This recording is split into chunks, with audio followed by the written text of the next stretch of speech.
आणि अब्दुल सत्तारांना आणखी एक धक्का बसलाय। औद्योगिक वसाहतींमधील भूखंड देण्याचा सत्तारांचा प्रस्ताव फेटाळला गेलाय। अब्दुल सत्तारांचा प्रस्ताव एमआयडीसीने फेटाळलाय। सत्तारांच्या नॅशनल एज्युकेशन संस्थेस भूखंड देण्याचा प्रस्ताव होता। विधानसभा निवडणुकीपूर्वी हा प्रस्ताव सादर करण्यात आला होता। अब्दुल सत्तारांचा प्रस्ताव एमआयडीसीने फेटाळलेला आहे। सत्तारांच्या नॅशनल एज्युकेशन संस्थेला भूखंड देण्याचा प्रस्ताव ठेवण्यात आला होता, पण हा प्रस्ताव फेटाळला गेल्यानं सत्तारांना आणखी एक धक्का बसल्याचं सध्या बोललं जातंय।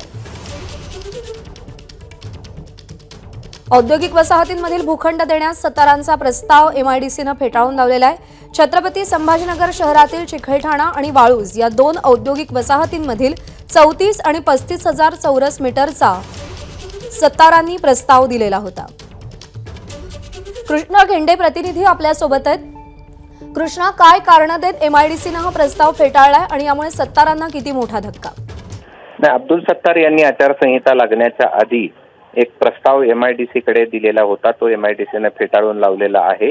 हा वाळूज आणि चिखलठाणा एमआयडीसी या औद्योगिक वसाहतीमध्ये 34 आणि 35,000 चौरस मीटरचा जो भूखंड आहे तो सत्तार यांच्या नॅशनल एज्युकेशन संस्थेला देण्याचा त्यांचा या ठिकाणी प्रस्ताव होता।